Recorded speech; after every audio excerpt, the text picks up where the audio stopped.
बहुत समय पहले की बात है। काशीपुर नाम का एक बहुत छोटा सा गांव था। वहां के लोग बहुत ही हंसी खुशी एक दूसरे के साथ मिलजुल कर रहते थे। इस गांव में हरिया नाम का एक व्यक्ति रहता था। उसके परिवार में उसकी पत्नी और 2 बच्चे थे। हरिया के पास 2 गायें थीं, जिनका दूध बेचकर वह अपने जीवन निर्वाह करता था। इस गांव की सबसे बड़ी समस्या थी पानी की, क्योंकि पूरे गांव में केवल एक ही तालाब था। लोग इसी तालाब से पानी भरकर अपने दैनिक जीवनचर्या के काम किया करते थे। गांव में और कोई पानी का साधन न होने की वजह से गांव के लोगों को इसी तालाब के पानी पर निर्भर रहना पड़ता था। हालांकि गांव के लोग अपनी इस जिंदगी से खुश थे। कुछ समय यूं ही हंसी खुशी बीत जाता है।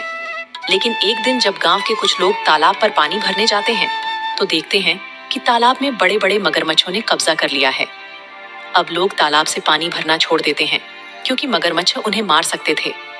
थोड़े दिन बाद कुछ लोगों ने हिम्मत करके उस तालाब से पानी लाने की कोशिश की, मगर तालाब के मगरमच्छ उन्हें भी मारकर खा गए। इस घटना से पूरे गांव में भय और हड़कंप मच गया। अरे देखो भाई लोग, तालाब के इन बड़े बड़े मगरमच्छों ने हमारे गांव के 2 लोगों को मार दिया। अगर ऐसा ही चलता रहा तो धीरे धीरे ये पूरा गांव खत्म हो जाएगा। हाँ भाई रामू, अगर हम इन मगरमच्छ के निवाले नहीं भी बने तो भी बूंद बूंद पानी को तरस तरस कर मर जाएंगे।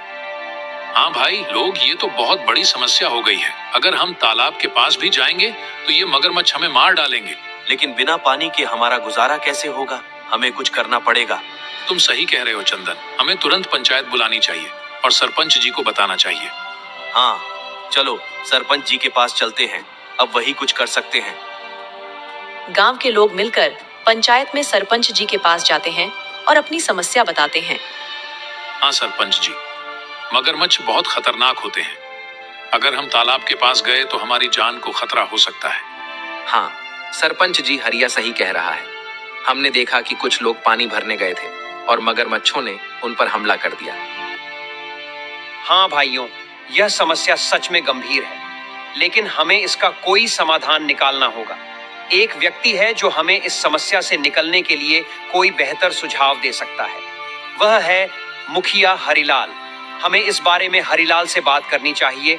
वह गांव के सबसे अक्लमंद इंसान है। वह इस समस्या का कोई ना कोई हल निकाल ही लेंगे। राजू और बिरजू, तुम दोनों मुखिया के घर जाओ और उनसे कहो कि सरपंच जी ने उन्हें तुरंत याद किया है। दोनों सेवक मुखिया के घर जाते हैं और मुखिया को ले आते हैं। सरपंच जी, कहिए, आपने हमें कैसे याद किया? हरिलाल, हमारे गांव के तालाब पर मगरमच्छों ने कब्जा कर लिया है और लोगों को पानी के लिए बहुत समस्या हो रही है। अब तुम उनकी समस्या का कोई समाधान निकालो। मुझे तो कुछ समझ ही नहीं आ रहा, आखिर उन मगरमच्छों से कैसे छुटकारा पाया जाए। मुखिया गहरी सोच में पड़ जाता है और फिर उसको एक उपाय सोचता है और वह सरपंच जी से कहता है। सरपंच जी, मगरमच्छों से लड़ना आसान नहीं है। हमें एक दूसरा तालाब बनाना होगा। ये काम आसान नहीं होगा, लेकिन अगर हम सब मिलकर मेहनत करेंगे तो नया तालाब जल्दी ही बन जाएगा। मुखिया जी, आप बिल्कुल सही कह रहे हैं। हम सब मिलकर मेहनत करेंगे और नया तालाब बनाएंगे। हाँ, हमें मिलकर काम करना होगा। इस समस्या का यही समाधान है। चलो फिर कल से ही हम नया तालाब खोदने का काम शुरू करते हैं।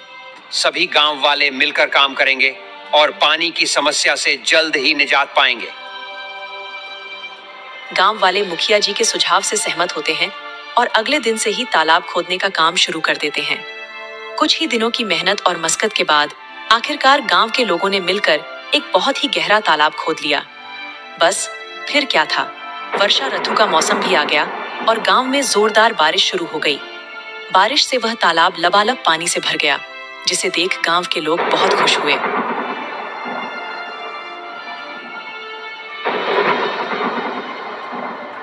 अरे हरिया, यह देखो, हमारा तालाब कैसे पानी से भर गया है। अब हमें पानी के लिए उस मगरमच्छ वाले तालाब में जाने की जरूरत नहीं पड़ेगी। हम यही पास ही के तालाब से पानी भर लिया करेंगे। हाँ काका, आज मैं बहुत खुश हूँ।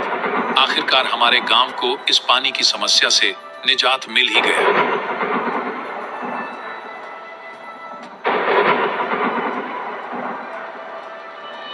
ऐसे ही कुछ दिन हंसी खुशी बीत जाते हैं। गांव के लोग तालाब के होने से बहुत खुश थे। लेकिन एक दिन गांव के लोगों की खुशी को जैसे किसी की नजर ही लग गई।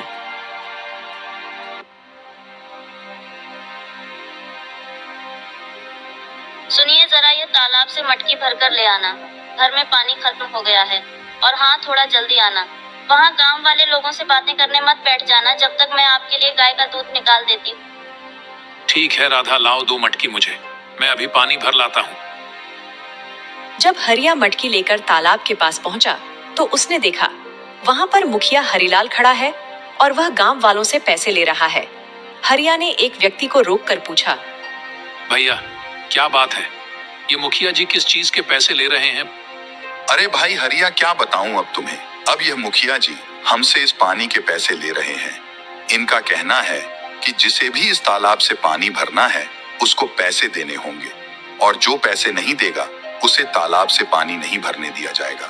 भगवान जाने अब इस गांव में क्या कहर आने वाला है।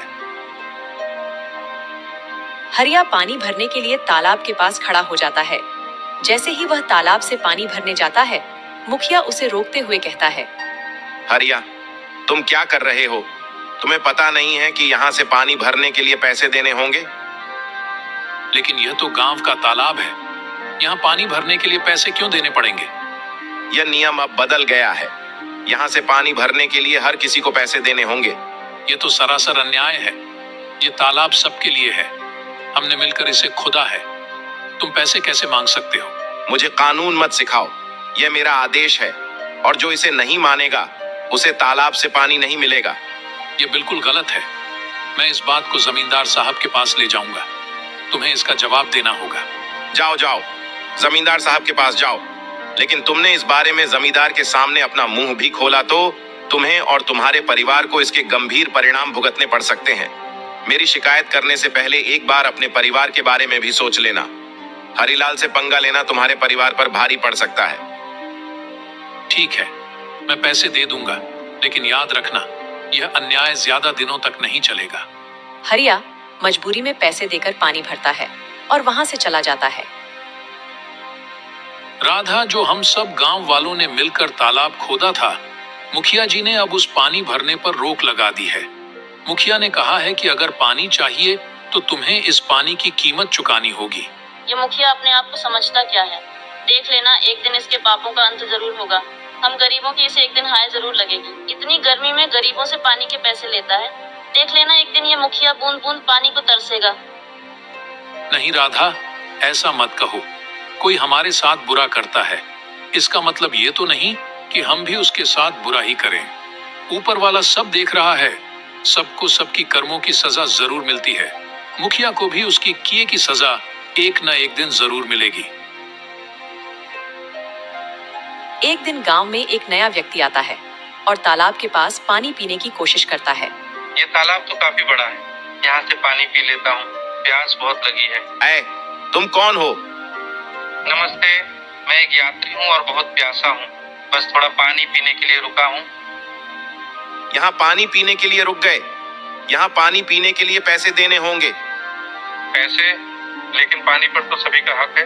ये तो सरकारी तालाब, पानी के लिए पैसे क्यों देने पड़ेंगे? ये सरकारी तालाब नहीं, ये हमारा तालाब है। यहाँ पानी पीना है तो पैसे देने होंगे, नहीं तो चलते बनो। मुझे कानून मत सिखाओ, ये मेरा इलाका है और यहाँ मेरे नियम चलते हैं। अगर तुम्हें पानी पीना है तो पैसे दो, वरना चलते बनो। वह व्यक्ति बिना पानी पिए वहां से चला जाता है और सीधे जमींदार साहब के घर पहुंचता है। जमींदार साहब के घर के बाहर मुखिया के 2 आदमी खड़े थे। वह व्यक्ति से पूछते हैं, कौन हो तुम? तुम तो इस गांव के नहीं लगते। तुम यहाँ किस काम से आए हो? मैं जमींदार साहब से मिलने आया हूँ, उन्होंने ही मुझे बुलाया है। मेरा नाम मोहन है, मैं इस गांव का नया कलेक्टर हूँ। यह सुनकर वह दोनों आदमी उस व्यक्ति को अंदर जाने देते हैं। नमस्ते जमींदार जी, मैं इस जिले का नया कलेक्टर हूँ। मेरा नाम मोहन है। नमस्ते कलेक्टर साहब, आइए बैठिए। मुझे बताइए, आप यहाँ कैसे आए? जमींदार साहब, मैं यहाँ एक गंभीर समस्या के बारे में बात करने आया हूँ। मैं गांव के तालाब पर गया था और प्यास लगने पर पानी पीने की कोशिश की, लेकिन मुझे पानी पीने से मना कर दिया गया और पानी पीने के लिए पैसे मांगे गए। क्या ऐसा किसने किया? वहाँ मौजूद एक व्यक्ति ने मुझे साफ मना कर दिया और कहा कि बिना पैसे दिए पानी नहीं मिल सकता। तालाब का पानी तो सबके लिए मुफ्त है, यह बहुत गलत है। मुझे माफ कीजिए कलेक्टर साहब, मैं तुरंत इस मामले की जांच करूंगा। जमींदार साहब गुस्से में बाहर खड़े मुखिया के दोनों आदमी को अंदर बुलाते हैं। हमारे गांव में यह क्या चल रहा है? तुमने मुझे इसकी खबर क्यों नहीं दी? मैंने तुम दोनों को किस लिए काम के लिए रखा है? अब तुम सीधे सीधे यह बताओ कि यह जो कलेक्टर कह रहे हैं वह क्या सच है? कलेक्टर साहब का कहना है कि हमारे गांव के तालाब पर गांव के लोगों से पानी के पैसे लिए जा रहे हैं। सच सच बताओ मुझे। जमींदार की फटकार से वह दोनों आदमी सब उगल देते हैं। जी जमींदार साहब, वह मुखिया हरिलाल हैं जो गांव वालों से पानी भरने के पैसे ले रहे हैं। हमने उन्हें बहुत समझाने की कोशिश करी, लेकिन वह नहीं माने। उस मुखिया हरिलाल की इतनी हिम्मत, उसने मेरे पीठ पीछे गांव वालों के साथ ऐसा व्यवहार किया। जाओ, मुखिया को अभी बुलाकर लाओ, और हाँ, साथ में सारे गांव वालों को भी एकत्रित करके यहाँ लाओ। थोड़ी देर में मुखिया के साथ ही सारे गांव वाले भी जमींदार साहब के घर पहुंच जाते हैं। गांव वालों, आज मैंने आपको एक जरूरी मुद्दे पर चर्चा करने के लिए बुलाया है। हमें पता चला है कि तालाब के पानी के लिए आपसे पैसे वसूले जा रहे हैं। क्या यह सच है? सरपंच जी, ये सच है। हमें हर बार पानी भरने के लिए पैसे देने पड़ते हैं। हमारे साथ बहुत गलत हो रहा है सरपंच जी। हम पहले से ही मुश्किल में हैं और यह नया नियम हमारे लिए बहुत भारी पड़ रहा है। मुखिया, तुम्हें क्या कहना है? क्या यह सच है कि तुमने पानी के लिए पैसे वसूले हैं? तभी मुखिया का ध्यान उस व्यक्ति के पास जाता है जिसे मुखिया ने पानी पीने से मना कर दिया था। अरे ये व्यक्ति यहाँ क्या कर रहा है? अच्छा, तो इसीलिए लगाई है। मेरी शिकायत देख लूंगा इसको तो मैं। बोलो हरिलाल, ये सब क्या चल रहा है? सच का तो मुझे पता चल ही गया है, लेकिन एक बार यह मैं तुम्हारे मुंह से सुनना चाहता हूँ। जमींदार साहब, मैंने ये सोचा था कि इससे गांव के विकास के लिए पैसे जमा होंगे, लेकिन अगर ये गलत है तो मुझे माफ कर दीजिए। माफी का समय अब नहीं है। तुमने गांव वालों और हमारे कलेक्टर साहब के साथ गलत किया है। मुखिया, मैं तुम्हें इस पद से तुरंत हटा रहा हूँ। तुमने अपने पद का दुरुपयोग किया है। अब गांव वालों को तुमसे कोई परेशानी नहीं होगी। मुझे माफ कर दीजिए जमींदार साहब। माफी मांगने से कुछ नहीं होगा। अब से तुम इस पद पर नहीं रहोगे और गांव के किसी भी फैसले में तुम्हारा कोई अधिकार नहीं होगा। जमींदार साहब, हमें तो लगता था कि यह तालाब सभी के लिए है, लेकिन मुखिया जी ने इसे अपनी संपत्ति ही बना लिया है। गांव वालों, मुझे खेद है कि आपको ऐसी कठिनाइयों का सामना करना पड़ा। मैं आपको आश्वासन देता हूं कि आगे से ऐसा कोई अन्याय नहीं होगा।